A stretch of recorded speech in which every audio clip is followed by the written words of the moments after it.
अल्लाह रब्बुल इज्जत से दुआ है कि अल्लाह ताला हजरत की एक बात पर हम तमामी हजरात को अमल करने की तौफीक अता फरमाए। एक शेर पढ़ता हूँ कि दोज़ख की आग उस पे मुकम्मल हराम है, दोज़ख की आग उस पे मुकम्मल हराम है, जिस जिंदगी में उसवे खैरुल अनाम है। दोज़ख की आग उस पे मुकम्मल हराम है, जिस जिंदगी में उसवे खैरुल अनाम है। और एजाज देखिए जरा मेरे रसूल का, सब अंबिया है मुक्तदी और वो इमाम है। एजाज देखिए जरा मेरे रसूल का, सब अंबिया है मुक्तदी और वो इमाम है। हजरात गिरामी, आइए इसके बाद आज के इस प्रोग्राम के सदर हजरत मौलाना साबिर साहब कासमी दामत बरकातुहुल आलिया, जो आज के इस खूबसूरत प्रोग्राम की सदारत फरमा रहे हैं, इस वक्त मैं हजरत से गुजारिश करता हूं कि वो तशरीफ लाएं और अपनी सदारती कलिमात से हम तमामी हजरात को नवाजें।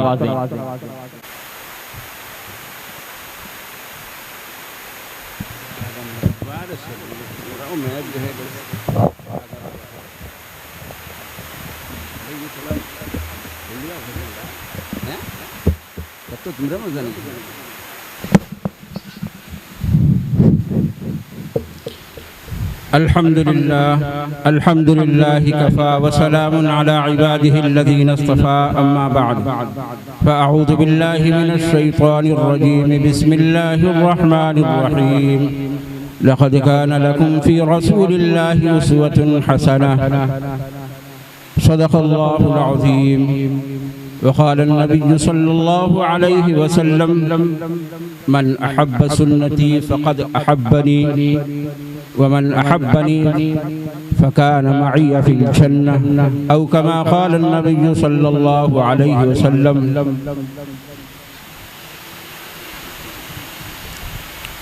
लाइज़ पर तशरीफ़ फरमा हज़रात उलमाए कराम, शुअराए इज़ाम और इस जलसे को समाअत फरमा रहे हज़रात सामिईन कराम, माएँ और बहनें, आज का ये जलसा जिसके मुंतज़मीन हज़रात भाई निज़ामुद्दीन और उनके रफ़क़ाए कार, जिन लोगों ने आज के इस जलसे के सजाने में, मुनक़िद करने में कोशिशें और मेहनतें की हैं, उनकी ये मेहनतें और कोशिशें काबिल क़द्र हैं। जो हज़रात आज के इस जलसे में सुनने के लिए तशरीफ़ लाए, उनका हम इस्तक़बाल करते हैं और उनका आना और अपने कीमती वक्त का निकालना, यह भी एक कुर्बानी है, हम इसकी कदर करते हैं। आज का ये जलसा आप पीछे लगे हुए बैनर पर देख रहे होंगे, लिखा है बयादगार बेताब फतेहपुरी साहब। आप सब जानते हैं आपके महल्ले के, आप सबके महबूब जनाब बेताब फतेहपुरी साहब, जो हज़ल के बेहतरीन शायर थे, अब वो इस दुनिया में नहीं रहे, लेकिन उनकी यादें बाकी हैं। लोगों की उनसे मोहब्बत का ये सबूत है कि आज का ये जलसा उनकी याद में मुनाक़िद किया गया। मरने वाला जब इस दुनिया से चला जाता है तो उसके जाने के बाद कुछ चीजें जाने के बाद भी इस दुनिया में उसके काम आती हैं। वो चीजें जो जाने के बाद उसके काम आती हैं, कोई ऐसा कार्य खैर जो जाने के बाद भी इस दुनिया में जारी और सारी रहे, उसका अज्र और उसका सवाब उसके मरने के बाद भी उसको पहुंचता रहता है। ऐसे ही अगर उसने अपने बेटों को, अपने बच्चों को इल्म दीन पढ़ाया है और दीन सिखाया है, उनकी तरबियत अच्छी की है, तो वो बच्चे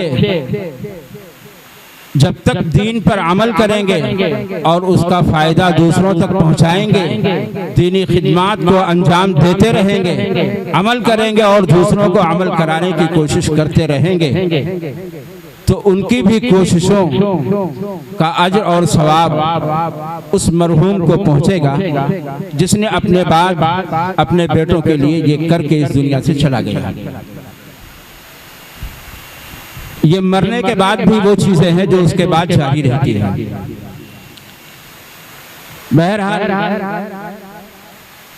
उनकी शख्सियत थी और उनसे मोहब्बत करने वाले ये लोग हैं जिन्होंने उनकी याद में ये आज का प्रोग्राम मुनक्किद किया है।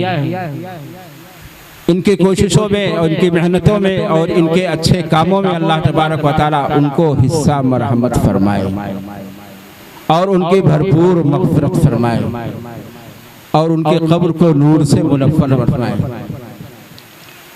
आपको ये भी बताता चलूं कि आज का ये जलसा अंजुमन खाकसार मदीना की जानिब से मुनक्किद किया गया है।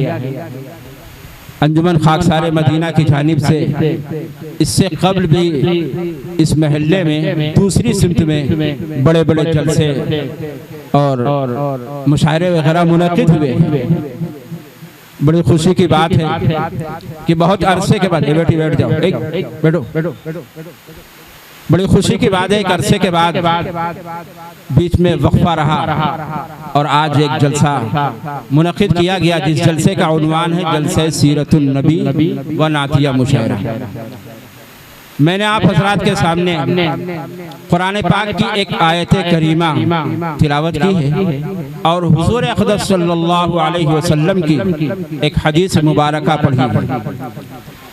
इस कुरान पाक की आयत का और इस हदीस मुबारका का दोनों का ताल्लुक हुजूर अकरम सल्लल्लाहु अलैहि वसल्लम की ज़ात अक़दस से है।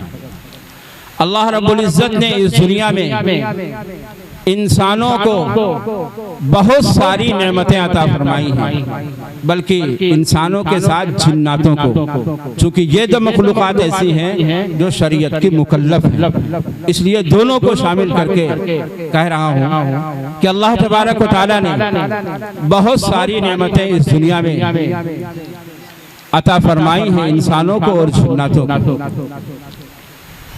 जिन नेमतों का गिनना और शुमार करना बहुत ही मुश्किल है। अल्लाह तबारक व तआला ने खुद कुरान करीम में फरमाया है, अगर तुम हमारी नेमतों को शुमार करना चाहो तो शुमार नहीं कर सकते हो।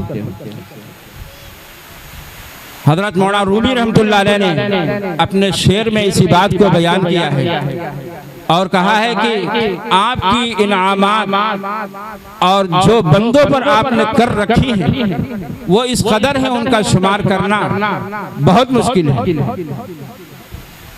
100,000 जुबानें भी अगर अल्लाह तबारक व तआला की इन नेमतों को गिनने में लग जाएं तो अल्लाह तबारक व तआला की इन नेमतों को गिन नहीं सकती।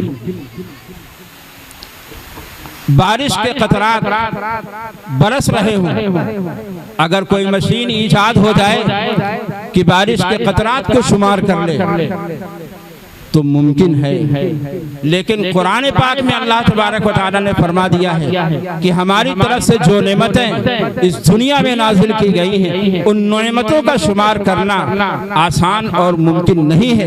इसलिए यह मुमकिन नहीं हो सकता है कि अल्लाह तबारक व तआला की नेमतों को शुमार किया जा सके। लेकिन इन तमाम नेमतों में सबसे बड़ी, सबसे अहम, सबसे अफजल और सबसे अहमियत वाली नेमत कौन सी है? हमसे आपसे अगर पूछा जाए तो हम तो मफाद परस्त लोग हैं, हम तो मफाद परस्त लोग हैं। जो हमारे फायदे की चीज हो उसी को कह देंगे भाई ये बहुत बड़ी नेमत है, लेकिन हमारा फैसला नहीं। अल्लाह रब्बुल इज़्ज़त ने खुद कुरान पाक में फरमाया, सुनो अल्लाह तबारक व तआला फरमा रहे हैं, लक़द मन्नल्लाहु अलल मुमिनीना इज़ बअस फ़ीहिम रसूलन मिन अनफुसिहिम। अल्लाह तबारक व तआला फरमा रहे हैं, हमने इस कायनात के इंसानों पर और जिन्नातों पर लेकिन खास तौर पर इंसानों पर ये एहसान फरमाया। किसी भी मामले में, किसी भी नियामत के बारे में अल्लाह तबारक व तआला ने कुरान पाक में ये नहीं कहा कि इस नेमत को देकर हमने एहसान फरमाया, लेकिन अल्लाह रब्बुल इज्जत ने हजरत नबी करीम सल्लल्लाहु तआला अलैहि वसल्लम को इस दुनिया में भेजा तो फरमाया लक़द मन्नल्लाहु अलल मुमिनीन, हमने मोमिनीन पर एहसान फरमाया। इज़ बअसा फ़ीहिम रसूलन मिन अनफुसिहिम, कि हमने उन्हीं में का एक रसूल भेजा, यानी हुजूर अकरम सल्लल्लाहु तआला अलैहि वसल्लम को अल्लाह तबारक व तआला ने भेजकर फरमाया ये हमारा तुम पर एहसान है कि हमने रसूल को भेजा। और ये एहसान क्यों है, आगे इंशाअल्लाह बात आ रही है क्यों एहसान। हमने इस बात को समझ लिया कि सबसे बड़ी नेमत, सबसे अहम नेमत और सबसे बड़ी दौलत हुजूर अकरम सल्लल्लाहु तआला अलैहि वसल्लम की गुलामी, उनका ताल्लुक है, उनकी निस्बत है। इस निस्बत की इतनी अहमियत है कि एक आदमी खालिस दुनियादार हो, नमाज रोजे से उसका कोई ताल्लुक ना हो, लेकिन इसके बावजूद अगर उससे कोई आदमी ये सवाल कर ले कि बताओ कि क्या तुम्हारा ताल्लुक हजरत नबी करीम सल्लल्लाहु अलैहि वसल्लम से है या नहीं, कितना भी गया गुजरा इंसान हो, लेकिन अगर उससे ये कोई सवाल कर ले तो फिर आप अंदाजा लगा सकते हैं कि उस पर क्या गुजरेगी। उसका चेहरा देखकर अंदाजा लगाया जा सकता है कि उसको ऊपर कितनी नागवार ये बात गुजर रही है कि आज ये हमारी गफलत और कोताही के नतीजे में हमसे ये सवाल कर रहा है कि तुम्हारा हजरत नबी करीम सल्लल्लाहु अलैहि वसल्लम से ताल्लुक है या नहीं। वो कहेगा कि चाहे जो कुछ हो, लेकिन हुजूर अकरम सल्लल्लाहु तआला अलैहि वसल्लम से जो ताल्लुक हमारा है वो इस दर्जे का है, अगर हमको जान देना पड़े तो जान देंगे। लेकिन ये ताल्लुक कब तक और किस दर्जे में, किस दर्जे में और कब तक ये ताल्लुक है, हम इसको जरा मिसाल से आपके सामने पेश करें। हमारे सामने ये लाइटें जल रही हैं, ये लाइटें जो जल रही हैं ये खुद ब खुद नहीं जल रही, या हमारे घरों में जो लाइटें, पंखे, cooler, fridge, washing machine, motor वगैरह ये सब चलते हैं तो ये खुद ब खुद नहीं चलती, बल्कि इनके चलने के लिए लाइट का कनेक्शन हो जाना, और वो कनेक्शन पावर हाउस से होता है। अगर कोई आदमी अपने घर में वायरिंग करा दे, पंखे लगवा दे, बल्ब और लाइटें लगा दे, मकान को बेहतरीन लाइटों से, बल्बों से, पंखों से और कूलर, फ्रिज वगैरह इन सब जरूरियात से माइक पूरे अपने मकान को सजा और धजा दे, लेकिन अगर वो पावर हाउस से जो लाइट का कनेक्शन आया है उस कनेक्शन से खंबे से तार न जोड़े तो क्या उसके घर में लाइटें जलने लगेंगी? क्या पंखे चलने लगेंगे? क्या कूलर हवा देने लगेगा? क्या फ्रिज अपना काम करेगी? नहीं करेगी।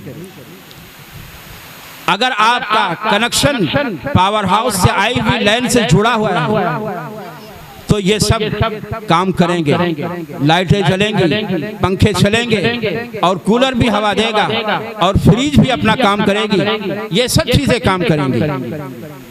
पता ये चला कि इन सब का कनेक्शन पावर हाउस से जुड़ा हुआ है,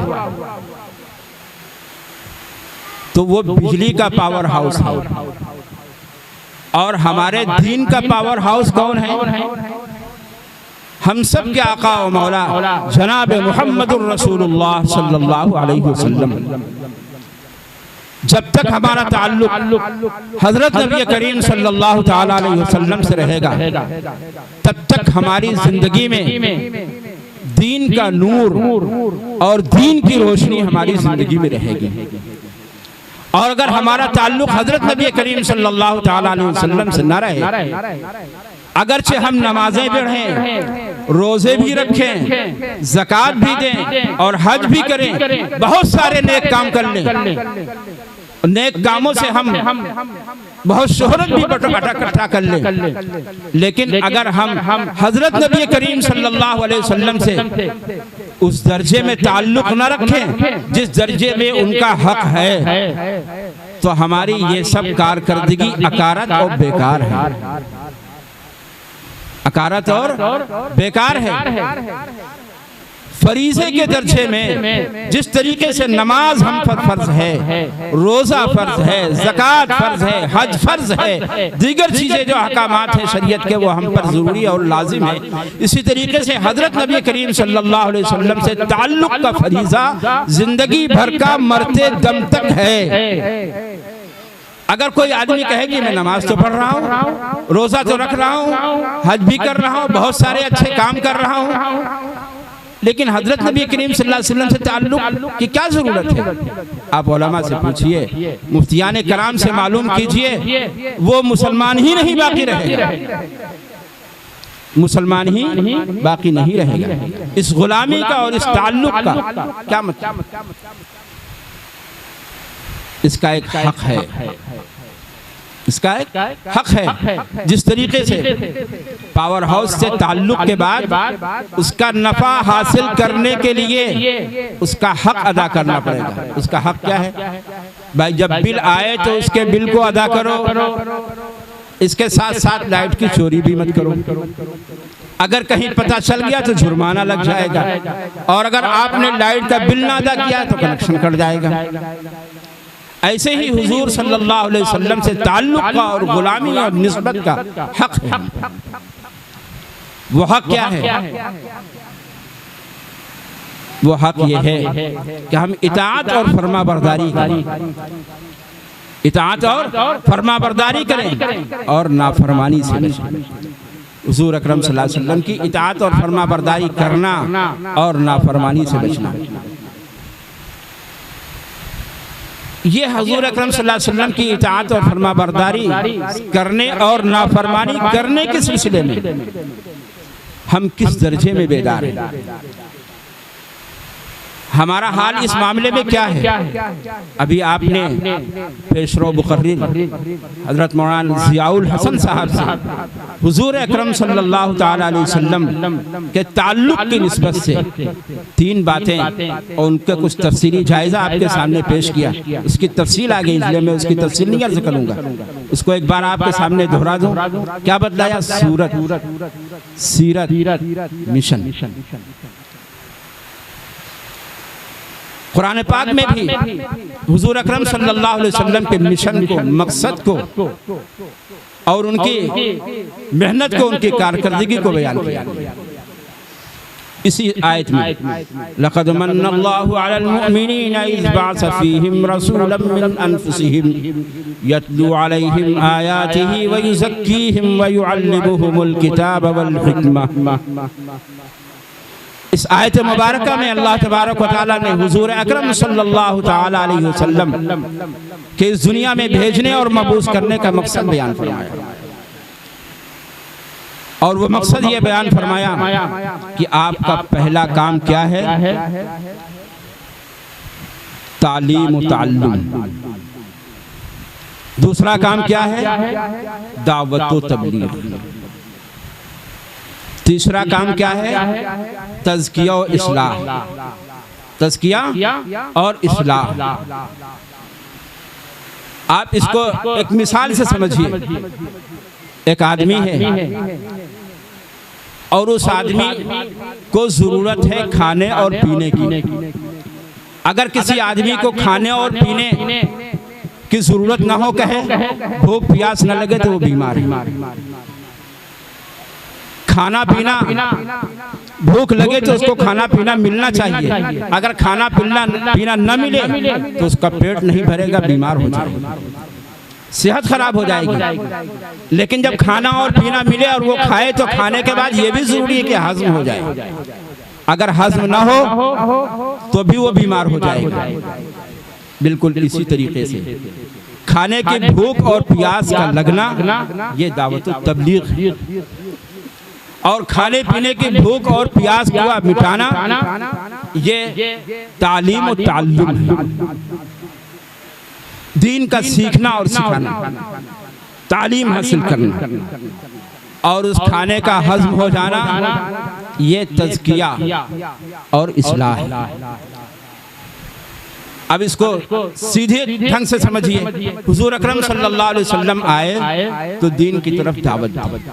जब दावत दी, लोगों ने दीन में दाखिल होकर उस दावत को कबूल किया, कबूल करके दीन में दाखिल हो गए, तो अब जरूरत थे कि जिस दीन की दावत उन्होंने कबूल की है उस दीन पर अमल करने की। तो अमल करने के लिए पहली जरूरत थी तालीम की, तो अब तालीम हासिल करना और तालीम के बाद उस पर अमल करना, और अमल भी इस काबिल हो कि वो अल्लाह की बारगाह में काबिल कबूल हो जाए। तो काबिल कबूल होने के लिए उनका तज़किया और इस्लाह, ये तीन काम हुजूर अकरम सल्लल्लाहु ताला अलैहि वसल्लम हज़रात सहाबे कराम रिज़वानुल्लाहि अलैहिम अजमईन ने किस तरीके से हुजूर अकरम सल्लल्लाहु ताला अलैहि वसल्लम से मोहब्बत और ताल्लुक़ का इजहार फरमाया, और कैसे इताअत और फरमाबरदारी की। ग़ज़वा बद्र का मौका है, हुजूर अकरम सल्लल्लाहु अलैहि वसल्लम ने हज़रात सहाबे कराम रिज़वानुल्लाहि अलैहिम अजमईन के दरमियान बयान फरमाया और फरमाया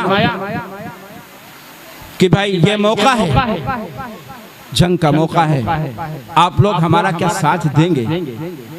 एक सहाबी खड़े हुए हज़रत साद रज़ी अल्लाह ताला अन्हु हुज़ूर अकरम सल्लल्लाहु अलैहि वसल्लम से फरमाया कि अल्लाह के नबी सल्लल्लाहु अलैहि वसल्लम आपका रूह सुखन शायद हमारी तरफ है, तो मैं आप से अर्ज कर रहा हूँ कि अगर आप चले तो मैं आपके साथ चलूंगा,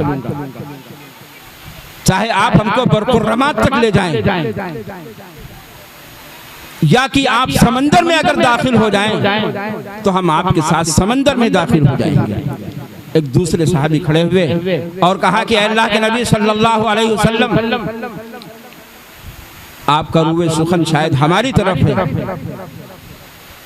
तो मैं आपसे अर्ज कर रहा हूं कि मैं आपसे वो बात नहीं कहूंगा जो हजरत मूसा अलैहिस्सलाम से उनके साथियों ने कही थी कि अरे तुम जाओ तुम्हारा खुदा जाए, मैं यहाँ बैठा हूँ, बल्कि ऐ अल्लाह के नबी सल्लल्लाहु अलैहि वसल्लम मैं आपके आगे से भी लड़ूंगा अगर जरूरत पड़ेगी, पीछे से भी लड़ूंगा, दाएं से भी लड़ूंगा और बाएं से भी लड़ूंगा, यानी जिस तरह आप चाहें उस तरीके से हमारी खिदमत हाजिर है, मैं कुर्बान होने के लिए तैयार हूँ। जान दी हुई उसी की थी, हक तो ये है कि हक अदा ना हो। अगर आप जान देने के लिए कहेंगे तो जान भी, यही मौका है कि इसी मौके पर सैयदना हज़रत अबू बकर सिद्दीक़ रज़ी अल्लाह ताला अन्हु कैसे उन्होंने अपनी ख्वाहिश को, अपनी नफसानी चाहतों को अल्लाह के नबी सल्लल्लाहु अलैहि वसल्लम पर कुर्बान किया और उनके ताबे कर दिया। इसी जंग में उनके साहबजादे जो अभी तक ईमान नहीं लाए थे और उस जंग में कुफार की तरफ से लड़ने के लिए आए हुए थे, जंग के बाद जब वो ईमान ले आए, ईमान लाने के बाद बाप बेटे इकट्ठा हुए तो उन्होंने कहा ऐ अब्बा जान, जंग के मौके पर एक मौका ऐसा भी आया कि आप हमारी तलवार की जद में आ गए कि मैं तलवार चलाऊं और आपके बदन के दो टुकड़े हो जाएं, लेकिन मुझे ख्याल आया कि आप हमारे बाप हैं, आपने हमारी परवरिश की, आपने हमको पाला है, आपकी हमसे मोहब्बत है, आपका ताल्लुक है। इस मोहब्बत और ताल्लुक, इस पालने पोसने की वजह से मुझके मेरे अंदर हमदर्दी आ गई और मैंने आपको छोड़ दिया। जवाब सुनिए हजरत अबू सिद्दीक़ रज़ी अल्लाह ताला अन्हु का। हजरत अबू सिद्दीक़ रज़ी अल्लाह ताला अन्हु क्या फरमाते हैं, बेटा ये तुम्हारा मामला है, लेकिन अगर तुम खुदा ना खास्ता हमारी तलवार के सद में आते तो मैं इस बात का ख्याल न करता कि तुम हमारे बेटे हो, बल्कि तुम चूंकि हमारे आका मदनी जनाब मोहम्मद रसूलुल्लाह सल्लल्लाहु अलैहि वसल्लम के दुश्मन की हैसियत से दुश्मनों की तरफ से लड़ने के लिए आए थे, लिहाजा हमारी तलवार रुकती नहीं बल्कि तुम्हारा काम तमाम कर देती। हुजूर सल्लल्लाहु अलैहि वसल्लम के ऊपर इस तरीके से अपनी ख्वाहिशात को कुर्बान किया। अब आइए आपके सामने जो दस्तरखान मौलाना ने बिछाया है, कुछ बहुत सी मुख्तसर बात आपके सामने उस सिलसिले में अर्ज कर दें। आपके सामने तफसील से वो बातें आई। हुजूर अकरम सल्लल्लाहु अलैहि वसल्लम से ताल्लुक़ का मिशन ये है कि उनकी सुन्नतों को, उनके तरीक़े को अपनाया जाए, अक़ीदों को दुरुस्त किया जाए, इबादतों को संवारा जाए, मामलात को हुजूर सल्लल्लाहु अलैहि वसल्लम के तरीक़े के मुताबिक बनाया जाए, माशरत को हुजूर सल्लल्लाहु अलैहि वसल्लम के तरीक़े के मुताबिक बनाया जाए, अपने अखलाक को दुरुस्त किया जाए। यानी हुजूर अकरम सल्लल्लाहु ताला अलैहि वसल्लम के तरीक़े के मुताबिक अपनी ज़िंदगी को ढाला जाए। हम सब खुश नसीब हैं कि हमारे दरमियान हम सब के मोहतरम काबिल क़द्र हज़रत मोहम्मद मशकूर साहब तशरीफ़ ले आए हैं। हम उनका इस्तक़बाल करते हैं, डाइस पर तशरीफ़ लाएँ और आप हजरात की तरफ से उनका शुक्रिया अदा करते हैं। आप हजरात सुन्नत को निज़ाम ज़िंदगी बना लिया जाए, उनके तरीक़े को अपनी ज़िंदगी में ढाल लिया जाए, यानी पूरी ज़िंदगी को हुजूर सल्लल्लाहु अलैहि वसल्लम के तरीक़े में ढाल लिया जाए। क्यों? अल्लाह पाक ने कुरान पाक में क्या ऐलान फरमाया? लक़द कान लकुम फ़ी रसूलिल्लाहि उस्वतुन हसना, कि मैंने हुजूर अकरम सल्लल्लाहु ताला अलैहि वसल्लम को तुम्हारे लिए नमूना बनाकर भेजा है। नमूने का मतलब यही है कि आप अपनी पूरी जिंदगी सुबह से लेकर शाम तक और पैदाइश से लेकर मौत तक जो भी जिंदगी है आपकी, इस पूरी जिंदगी को जनाब रसूलुल्लाह सल्लल्लाहु अलैहि वसल्लम के तरीके के मुताबिक बनाएं, संवारें, सजाएं, तभी आप हुजूर सल्लल्लाहु अलैहि वसल्लम के सुन्नत के मुताबिक अमल करने वाले कहलाएंगे, तभी आप सही मानों में सुन्नी कहलाएंगे। अगर आप सुन्नतों से हटकर हुजूर सल्लल्लाहु अलैहि वसल्लम के तरीके से हटकर अगर अपनाएं तरीका, तो वो तरीका काबिल कबूल नहीं। लेकिन अगर हुजूर सल्लल्लाहु अलैहि वसल्लम का तरीका अपनाएं तो अल्लाह के नबी सल्लल्लाहु अलैहि वसल्लम ने क्या फरमाया? मन अहब्ब सुन्नती, जो शख्स मेरी सुन्नत से मोहब्बत करे, मोहब्बत का मतलब ये नहीं जुबानी मोहब्बत बल्कि अपनाए भी, फ़क़द अहब्बनी, तो गोया कि उसने मुझसे मोहब्बत की। वमन अहब्बनी, और जिसने मुझसे मोहब्बत की तो उसका ठिकाना कहाँ होगा? फ़काना मइया फिल जन्नह, अल्लाह के नबी सल्लल्लाहु अलैहि वसल्लम फरमाते कि वो जन्नत में हमारे साथ होगा, हमारे साथ होगा। अब आखिर में आपके सामने एक बात और अर्ज करके उसके बाद में फिर अपनी बात को खत्म करता हूँ, क्योंकि मुशायरा होना है, आप हज़रात मुंतज़िर हैं, ज़्यादा हाइल नहीं होना चाहता है। सुन्नत जो हुजूर सल्लल्लाहु अलैहि वसल्लम का तरीका है, इस तरीके को अपनाना, ये तो हुजूर सल्लल्लाहु अलैहि वसल्लम का जन्नत में साथ मिलना होगा। लेकिन अगर कोई आदमी इसके खिलाफ करे और इसको हल्के में ले और इसको मामूली समझे तो उसका क्या हाल होगा? बस एक वाक़या इस सिलसिले में आपके सामने अर्ज करूं। एक मौका है, एक मजलिस है, जिस मजलिस में हुजूर अकरम सल्लल्लाहु ताला अलैहि वसल्लम और बहुत सारे सहाबे कराम और बहुत सारे लोग बैठे हुए उस मजलिस में खाना खा रहे हैं। एक शख्स उस मजलिस में मौजूद था जो बाएं हाथ से खाना खा रहा था। हुजूर अकरम सल्लल्लाहु अलैहि वसल्लम की सुन्नत है दाहिने हाथ से खाना खाना, का दाहिने हाथ से खाना खाना। आज का फैशन बन गया है कि खाना चाहे जिस तरह से खाओ, खड़े होकर खाओ, खाने को बर्बाद करो, उसकी बर्बादी करो और चल फिर कर जानवरों की तरीके से खाओ, ये सब खिलाफ सुन्नत तरीका है। दाहिने हाथ से खाना ये सुन्नत का तरीका है। हुजूर अकरम सल्लल्लाहु ताला अलैहि वसल्लम ने उस आदमी को देखा कि बाएं हाथ से खाना खा रहा है। अब इस बात का अंदाजा लगाइए कि एक तो कानूनी जुर्म कर रहा है और दूसरा हाकिम और अफसर के सामने जुर्म किया जाए तो इस जुर्म की सजा और बढ़ जाती है। एक तो हुजूर सल्लल्लाहु अलैहि वसल्लम की सुन्नत की मुखालिफत कर रहा है और दूसरे खुद हुजूर सल्लल्लाहु अलैहि वसल्लम की मजलिस में आप सल्लल्लाहु अलैहि वसल्लम के सामने मुखालिफत कर रहा है। हुजूर अकरम सल्लल्लाहु अलैहि वसल्लम ने फरमाया कुल बियमीनी, ऐ शख्स, ऐ फुला, दाहिने हाथ से खाना खाओ। तो बहुत सारे लोग होते हैं ना, कीलकाल करते हैं, अरे क्या हरज है, क्या नुकसान है, क्या दिक्कत। अभी मौलाना ने आपके सामने बतलाया कीलकाल नहीं, क्या हरज है, क्या दिक्कत नहीं। उसने भी ऐसे ही कीलकाल किया और कहा ला अस्ततीउ, यानी मेरे अंदर इस्तिताअत नहीं है कि दाहिने हाथ से खाना खाऊं। तो हुजूर सल्लल्लाहु अलैहि वसल्लम फरमाया लस्तताअता, लस्तताअता, अगर तुम्हारे अंदर इसकी ताकत नहीं है, इसकी सकत नहीं है, तो तुम्हारे अंदर ये ताकत नहीं रहेगी, ये ताकत तुम्हारे अंदर नहीं रहेगी। जो सहाबी इस राविये को, इस वाक़िये को नकल करते हैं, तो उन्होंने कहा कि मैंने देखा कि हुजूर सल्लल्लाहु अलैहि वसल्लम के इस कौल के बाद उस शख्स के उस हाथ से, जिस हाथ से वो खाना नहीं खा रहा था, यानी दाहिने हाथ से जिस हाथ से खाना खाना सुन्नत था, हुजूर सल्लल्लाहु अलैहि वसल्लम के इस जुमले के बाद उस हाथ से ताकत खत्म हो गई।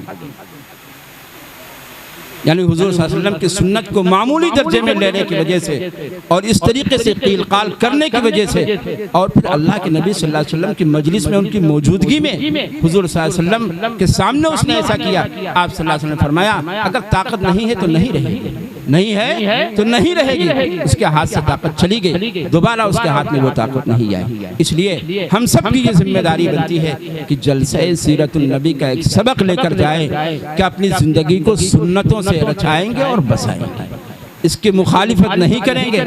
टोपी नहीं है, क्या हरज है टोपी नहीं, नमाज पढ़ रहे हैं नंगे सर, क्या हरज है नंगे सर नमाज पढ़ रहे हैं। हुजूर अकरम सल्लल्लाहु अलैहि वसल्लम ने पूरी जिंदगी टोपी लगाई, उनकी सुन्नत है। और नमाज में दरबार शाही में हाजिर होकर हुजूर सल्लल्लाहु अलैहि वसल्लम की सुन्नत की मुखालिफत करके अल्लाह रब्बुल इज्जत के गुस्से को और गजब को दावत दे रहे, क्या हरज है, क्या हरज है टोपी न लगाए। अगर आप माजूरी की वजह से नहीं लगा सके और अगर आप अपनी ढिठाई में नहीं लगाया तो आपकी वो नमाज भी अल्लाह के वहाँ काबिल कबूल नहीं है। ढिठाई कर रहे हैं, हुजूर सल्लल्लाहु अलैहि वसल्लम की सुन्नत को हल्का समझ रहे हैं और ढिठाई करके इस तरीके की दरबार शाही में आकर हाजिर हो रहे हैं। ये सब चीजें अल्लाह रब्बुल इज्जत को बिल्कुल पसंद नहीं है। इसलिए अल्लाह ने फरमाया इन कुंतुम तुहिब्बूनल्लाह फत्तबिऊनी युहिब्बुकुमुल्लाह। ऐ नबी, ऐ मेरे महबूब, आप लोगों से कह दीजिए कि अगर तुम चाहते हो कि तुम अल्लाह से मोहब्बत करो तो अल्लाह से तुम्हारा मोहब्बत करना जब होगा जब तुम मेरी इत्तबा करो, फत्तबिऊनी, और जब तुम मेरे इत्तबा करोगे तो अल्लाह तुमसे मोहब्बत करने लगा, युहिब्बुकुमुल्लाह व यग़फिर लकुम ज़ुनूबकुम, और तुम्हारे गुनाहों को माफ कर देगा। अल्लाह तबारक तआला इन गुजारिशात को कबूल फरमाए, जो कुछ कहा गया उस पर अमल करने की तौफीक अता फरमाए। अब इसके बाद में मुशायरा का आप तरफ समाअत।